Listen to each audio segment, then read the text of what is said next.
Hi guys, what are we going to do today? Today we are going to make a cute paper garland using whatever colors or papers or what you have.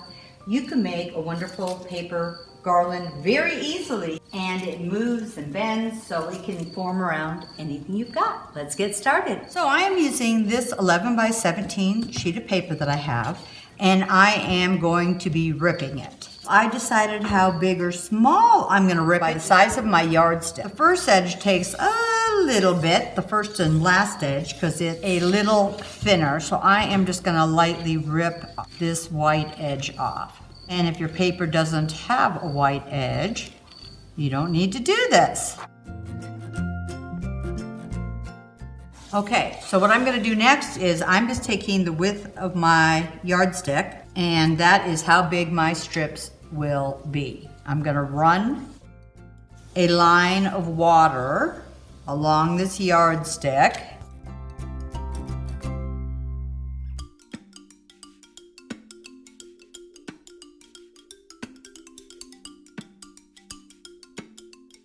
So the next thing I'm going to do is cut the white edge off of one end of all of these. So I'm just going to cut this white edge off of all of these. Dab of glue where the white edges are. And I'm going to take the cut edge and just lay it over the top. And I am going to do this with all my pieces. You just want to use a heavier glue. You could use an Elmer's glue. This is an Aleene's tacky glue. But any glue that's going to hold well. You could probably even use a heavy double stick tape. So this piece was a little thinner at the end, but I think I can attach this to here. So when this is set up, I am going to age this.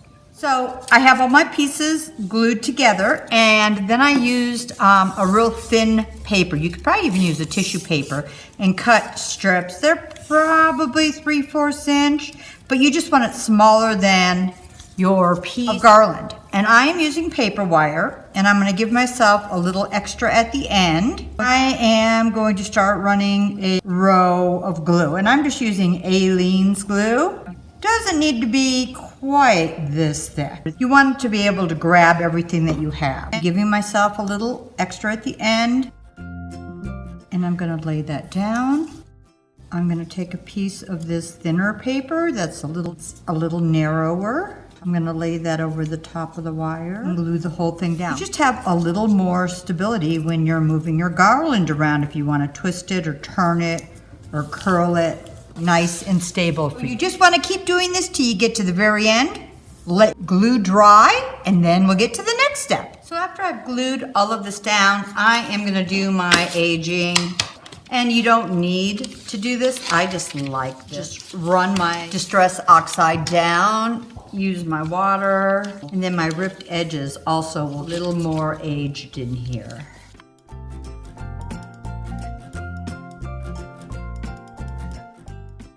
So if you wanted to, you could age the back. I'm not going to. I'm going to just seal the top of this now. I'm using a polyacrylic crystal clear finish. It's a water-based finish, but you don't need to seal it. I just want to, and you can use whatever type of a sealer you would like. It's just paper. You could even just wax it. Okay, let's let this dry. So this is all dry. Now you can just use it like this and form it around whatever you want. I just made it bumpy by running it down my fingers, over and under and over and under, and you get some fun loops, but you don't need to do this. You can just form this around wherever you're putting it. And I'm just gonna do this down the whole row.